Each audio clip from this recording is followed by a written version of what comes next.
कल्याणी श्रूयते वा?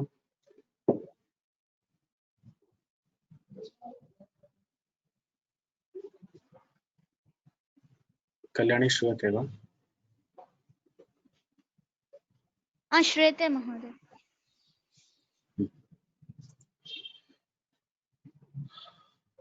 नामलिङ्गानुशासनं नाम अमरकोशः यस्य ज्ञानदया सिन्धो रगाधस्य नघा गुणाः सेव्यतामक्षयो धीराः सश्रियै चामृताय च। अथ नाट्यवर्गः।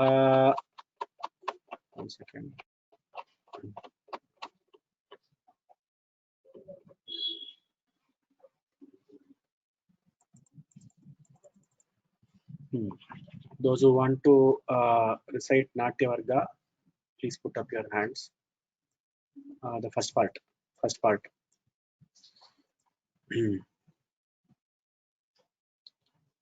And also let me know if you are able to, if I'm able to view your webcam so that people can see you. So we will start with Shyamala Ramachandran. Shyamala Bhagini. Shall I start? உங்களோட webcam நான் வந்து உங்களை காமிக்கலாமா? Can we see? I will tell you how to do it. I will just send a request there. After that, you can click on that. See if you have got a request.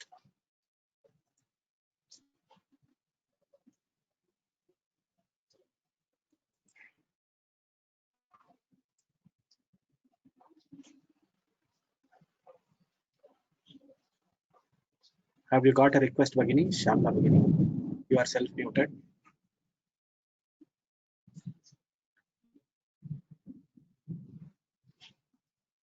Please unmute yourself.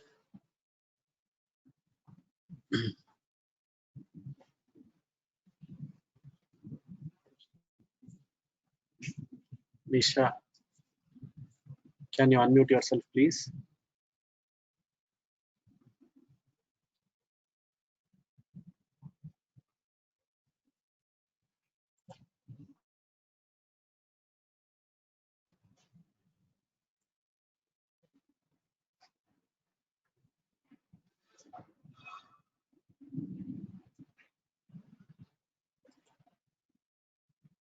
Okay, somehow you are unable to mute yourself.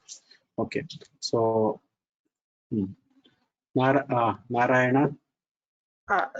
Namaskara Mahodaya. First you recite, afterward I will put the webcam. Sure. 1 minute. Can you enable the webcam? Yes, Mahodaya. 1 second, I will just make you panelist. Now can you try? Yes, Mahodaya.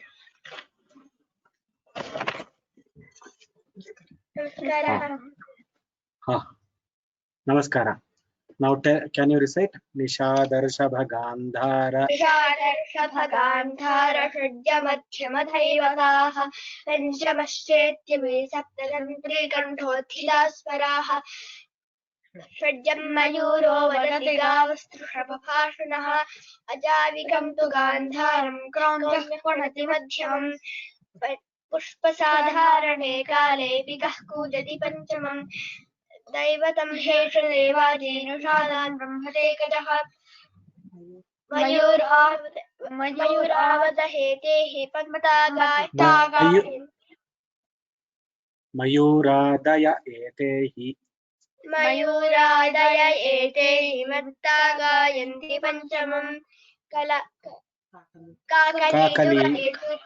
Kakalitu Kale Sukshme Dhvanotu Mathurasphute Kalo Bandhastu Gambhire Garotyuchaistrayastrishu Nrinamarasi Madhyastho Dvarishati Vidhodhvanihi Samandrah Kantha Madhyasthas Tarashirati Giyate Samanvidkalayasya Kataro Vinatu Vallaki विपञ्चीषातु तन्त्रेभिः सप्तभिः परिवादिनी शतं वीणादिकं वाद्यम् आरब्धं मुरजादिकं वंशादिकं सुशिरं कांस्यतालादिकं घनं चतुर्विधमिदं वाद्यं वादित्रातोद्यनामकम्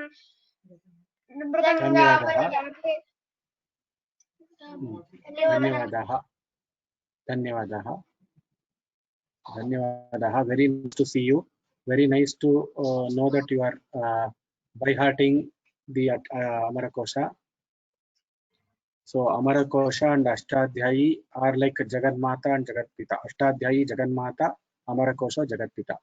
So it is the father and mother of the Sanskrit language. So these two, if you learn, you will become great scholars. At the young age, you have to learn this, and you should not leave this. You should do avriti. You should repeat and practice daily. The daily practice is the most important thing. And because today you will learn, tomorrow you might forget. You should never forget this. Dhanyawada. Very, very happy to see. Very, very happy to see you. And Mata. धन्यवादः I am महोदय. very happy that you are giving time. You are giving time and you helping them achieve this goal. Helping them achieve this goal is like you are achieving the goal. That is the greatest satisfaction which we as parents get when we see these children achieve the goal, which is by hearting Amarakosha of 13,000 lines is not a joke. At the two in Kali Yuga, nobody is doing this. Dhanyawada. धन्यवादः महोदय.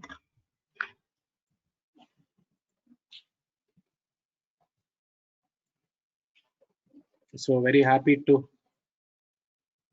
see the children repeat. I will just stop the webcam sharing of these two children. I don't have any mind to stop that actually.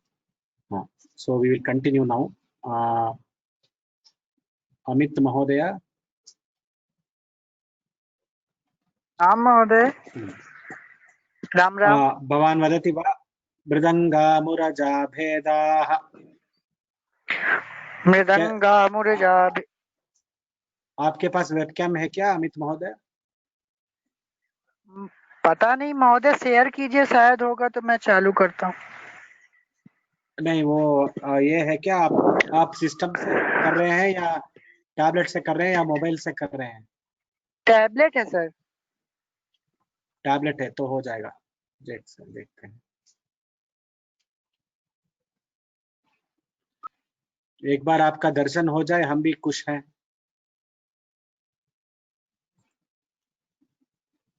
आप अभी unmute कीजिए. और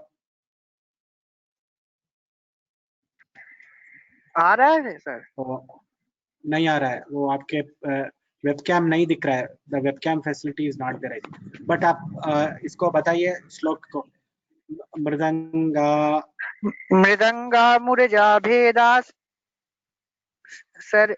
मृदंगा मुरजा भेदास त्वंक्या लिंग्योर्धकास्त्रिय स्याद्यसः पटवोढक्का भेरी स्त्री दुंदु विपुमान आनकः पटवो स्त्रीशाद कोणो वीणादिवादनम वीणः दंडः प्रवालस्यात् ककुभस्तु प्रसेवकः Cola. सर थोड़ा ऊपर.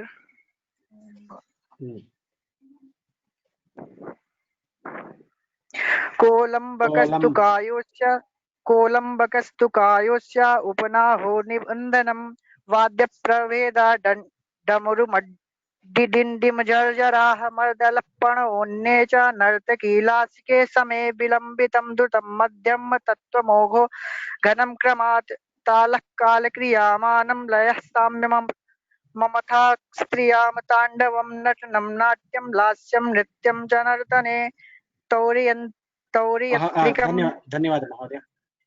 धन्यवाद. यहाँ से पढ़ना है. धन्यवाद. धन्यवाद महोदय. So I will just ask Shyamala Ramachandran. Unmute Panano. Unmute. You have to unmute yourself, Bhagini. Can you unmute yourself, please? Now can you hear? So I will teach. Can you repeat? Yeah, sure. Tandavam natanam natyam. Tandavam natanam natyam. Tandavam natanam natyam.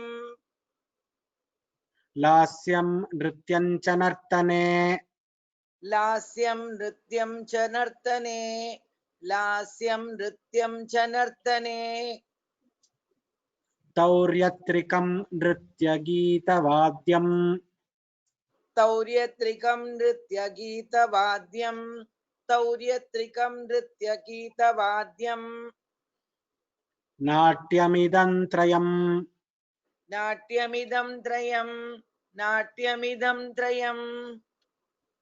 Brakumsascha brukumsascha. Brakumsascha brukumsascha. Brakumsascha brukumsascha. Brukumsascheti nartakaha. Brukumsascheti nartakaha. Brukumsascheti nartakaha. Striveshadhari purushaha. Striveshadhari purushaha. Striveshadhari purushaha. Natyokto ganikanjuka. Natyoktau ganikanchukaha. Natyoktau ganikanchukaha. Bhagini patiravuttaha. Bhagini patiravuttaha. Bhagini patiravuttaha. Bhavo vidvanathavukaha. Bhavo vidvanathavukaha. Bhavo vidvanathavukaha. Janako yuvarajastu. Janako yuvarajastu. Janako yuvarajastu. Kumaro bhartridharakaha. Kumaro bhartrudharakaha. Kumaro bhartrudharakaha. Raja bhattarako devaha. Raja Bhattarako Devaha. Raja Bhattarako Devaha. Tatsuta bhartridharika. Tatsuta Bhartrudharika. Tatsuta Bhartrudharika. Devi kritabhishekayam. Devi Kritabhishekayam. Devi Kritabhishekayam. Itarasu tu bhattini. Itarasu tu bhattini. Itarasu tu bhattini. Dhanyavadaha. Can you tell about yourself, Bhagini? We just want to know about you. Yeah, I am Shamala Ramachandran. I am a housewife. My two children are not here now, they are abroad. And I was doing from Sanskrita Bharati up to Gita Pravesha, and then did MA Sanskrit from Shastra University. And now I have been attending Soumya Krishna Puji's that Laghu Siddhanta Kaumudi. I'm now last 3 months we have not been able to attend the classes, and I am doing Ashtadhyayi, this Amara Kosha, and also the Digvijaya Sara in the evening, and also Narayaniyam. Now I have joined the Subhashita also. Dhanyavada, Bhagini. Thank you very much for supporting us by joining all these courses. Please bless us that we continue in this journey and be a part of the journey. Someday I would hope that you will teach through Vyoma. You Yeah, will become sure. a teacher I've and been you will. teaching in Sanskrit Bharati. I've been teaching, but now because of all this lockdown, it's all stopped. I would like to take part in any as a volunteer. You can count on me. Okay. Dhanyavada. Thank you. Dhanyavada. Very Dhanyavad. nice to know you, Bhagini. Dhanyavada.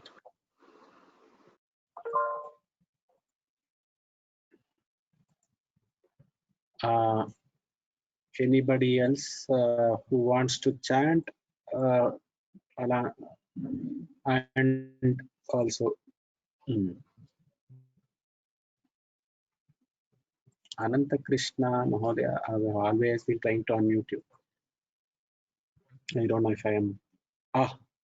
So I have unmuted Ananta Krishna Mahodaya. Can you speak? Yes. At Can you last. hear? At last. Yes. Okay. Ananta Krishna Mahodaya, we can hear you at last. Yeah. Okay. 1 second. Abramanya Bhavadhyokta. But you have joined from the mobile, right? Not from mobile. Computer. I cannot computer, but it is not showing. I cannot make you a panelist. What is it is showing some web connected to audio via the web.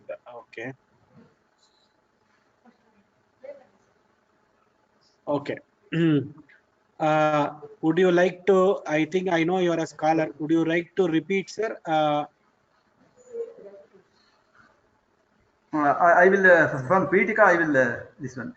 Yasya Jnana Daya Sindho Ragadasya Nagagunaha Seveta Makshayodira. No. Or else I will We have continue. not yet finished the class. Okay, I can continue. Continue this. Abramanya Bhavadhyokta Rajashalastu Rashtra. Certificate of the issue candidates will be uploaded in the Amba Mata Tabala Kumarisha.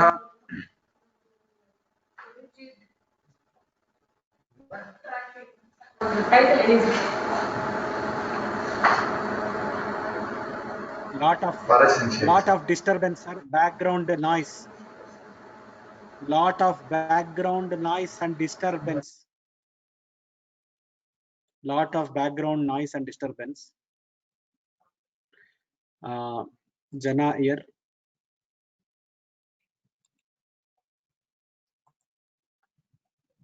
Okay. Akila Bagini. Namaste, Mahodaya. Can I make you a panelist? You can share the webcam. Mahodaya. Yes, Mahodaya. Good. Okay.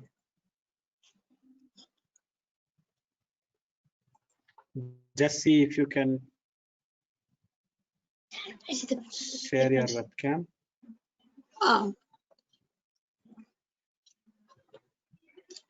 I'm trying, Mahodaya.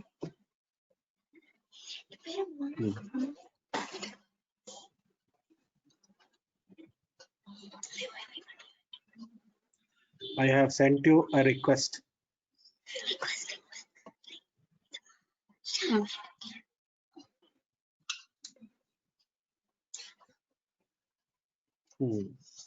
Only the blank screen is coming. There is something obstructing the webcam.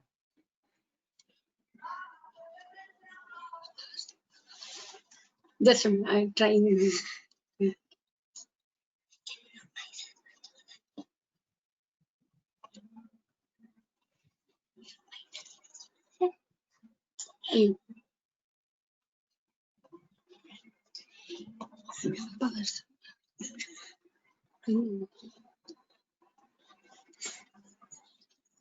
ஆன்ல தான் இருக்குது.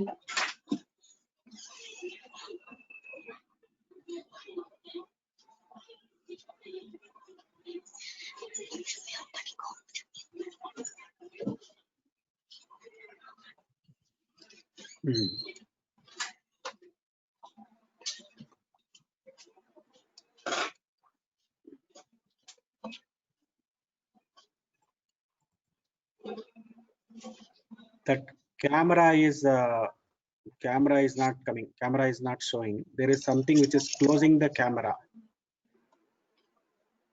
We are trying, Mahodaya. Okay. Right.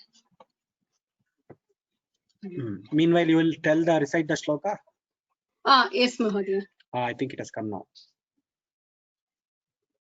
It actually came in between now. Oh. Just now it came and went. Oh.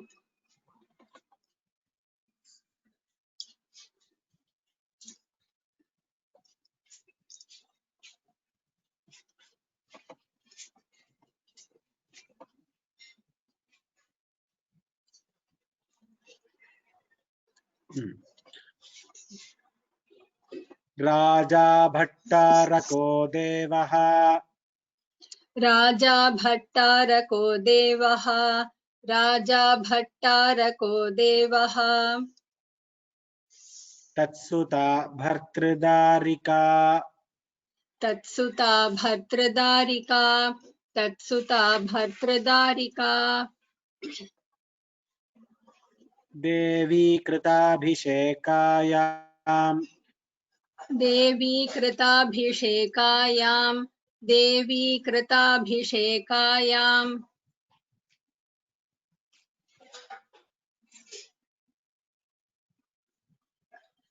इतरासु तु भट्टिनी इतरासु तु भट्टिनी इतरासु तु भट्टिनी। अहं वदामि वा महोदय अग्रे? अब्रह्मण्यमवध्योक्तौ अब्रह्मण्यवध्योक्तौ my audio internet correct राजश्यालस्तु राष्ट्रियः राजश्यालस्तु राष्ट्रियः राजश्यालस्तु राष्ट्रियः अम्बा माताथ बाला स्यात् अम्बा माताथ बाला स्यात् अम्बा माताथ बाला स्यात् वासुरार्यस्तु मारिषः वासूर्यार्यस्तु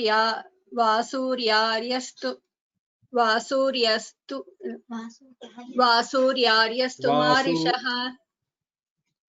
वासूर्यार्यस्तु मारिषः अत्तिका भगिनी ज्येष्ठा अत्तिका भगिनी ज्येष्ठा अत्तिका भगिनी ज्येष्ठा निष्ठा निर्वहणे समे निष्ठा निर्वहणे समे निष्ठा निर्वहणे समे हण्डे हज्जे हलाह्वाने हण्डे महोदय हञ्जे वा हज्जे वा हज्जे हण्डे हज्जे हण्डे there are two patas actually. 1 minute, you are right. I was thinking that I should see that somehow. Today you asked.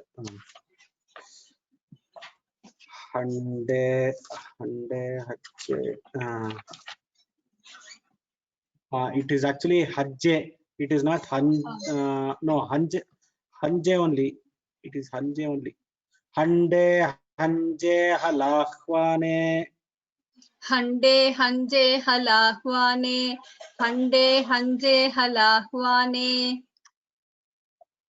नीचां चेटीं सखीं प्रति नीचां चेटीं सखीं प्रति नीचां चेटीं सखीं प्रति अङ्गहारोऽङ्गविक्षेपः अङ्गहारोऽङ्गविक्षेपः अङ्गहारोऽङ्गविक्षेपः व्यञ्जकाभिनयौ समौ व्यञ्जकाभिनयौ समौ व्यञ्जकाभिनयौ समौ निर्वृत्ते त्वङ्गसत्त्वाभ्यां निर्वृत्ते त्वङ्गसत्त्वाभ्यां निर्वृत्ते त्वङ्गसत्त्वाभ्यां द्वे त्रिष्वाङ्गिकसात्विके द्वे त्रिष्वाङ्गिकसात्विके द्वे त्रिष्वाङ्गिकसात्विके। धन्यवादः भगिनी। धन्यवादः। Whenever your webcam comes, I will just unmute you, but your webcam request I'm keeping it like that only. So if your webcam comes, we will call you. लास्य अद्य webcam स्थापयितुं शक्यते वा लास्य भगिनी? आम् आम् महोदय। ओके धन्यवादाः।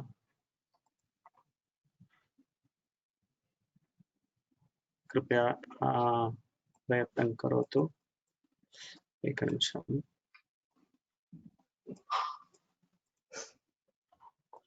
See if the request has come. Yes.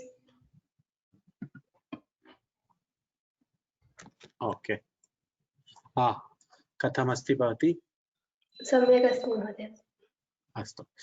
शृङ्गारवीरकरुणा शृङ्गारवीरकरुणा शृङ्गारवीरकरुणा अद्भुतहास्यभयानकाः अद्भुतहास्यभयानकाः अद्भुतहास्यभयानकाः बीभत्सरौद्रौचरसाः बीभत्सरौद्रौचरसाः बीभत्सरौद्रौचरसाः शृङ्गारशुचिरुज्ज्वलः शृङ्गारशुचिरुज्ज्वलः शृङ्गारशुचिरुज्ज्वलः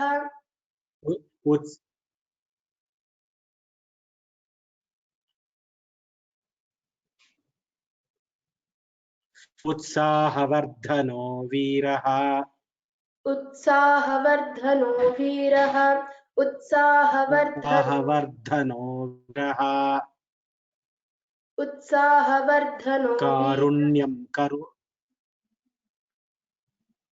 कारुण्यं करुणाघृणा कारुण्यं करुणाघृणा कारुण्यं करुणाघृणा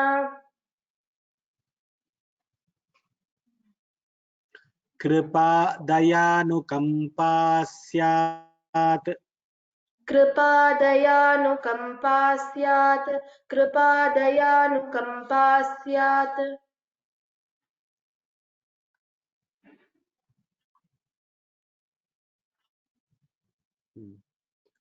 The audio is very bad actually from my side also. A lot of rains and none of the internet connections are working. So we are trying our best. कृपा दयानुकंपा स्यात् कृपा दयानुकंपा स्यात् कृपा दयानुकंपा स्यात् अनुक्रोशोऽप्यथो हसः अनुक्रोशोऽप्यथो हसः अनुक्रोशोऽप्यथो हसः Okay, we'll stop here. Now Lasya, what are you studying? You know you are so Lasya is the daughter of Venkat Indrakanti. She stays in Austin. She has by hearted the entire Bhagavad Gita. She can recite and she has trained at least a lot of students in Bhagavad Gita. She is a good painter. She is a good artist. My sister There are a lot of talent. I do Bharatanatyam. Her sister is studying art. She dances. Her sister does a lot of painting, and she is also her sister is an Ayurvedic doctor. Both of them study Sanskrit with great passion. So, which year you are studying, Lasya Bhagini, now? I'm What going are to you studying? 12th grade. You are going to 12th grade. Okay. Yeah. Great. So, what is your ambition in life with respect to Sanskrit? I want to learn as much as I can. Yes. At least Amarakosha you learn fully, right? Yeah. Sure. Lasya also studies Tarka Sangraha, another grantha under a great scholar, Dorbala Prabhakar Sharma. So basically very, very passionate about Sanskrit studies.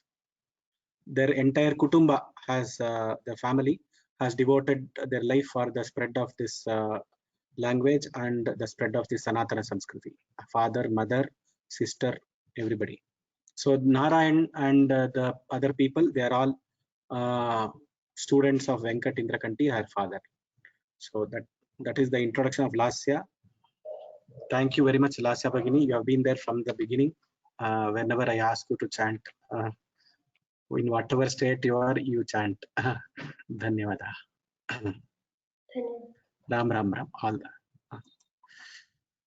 स्वस्ति प्रजाभ्यः परिपालयन्तां न्यायेन मार्गेण महीं महिषाः गोब्राह्मणेभ्यः शुभमस्तु नित्यं लोकाः समस्ताः सुखिनो भवन्तु लोकाः समस्ताः सुखिनो भवन्तु.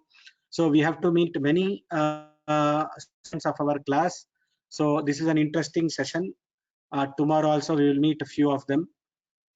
If you are having your web cameras, please have them ready. So we will chant, and also we will we will see each other. See, I being a teacher, I have not seen you all, so I know only some of them. So this is very interesting, and also to know about your background and your interest, etc. It motivates all of us and inspires all of us to study together. Dhanyavadaha. This is Bhagavan's Sankalpa that we are all together learning these two granthas, Ashtadhyayi and Amaragosha. Not ordinary people can never do this. That's what I was telling Narayana's mother. It is not easy to think of even doing Amarakosha and Ashtadhyayi. There are 1,100, our registrations in the website have crossed 1,000.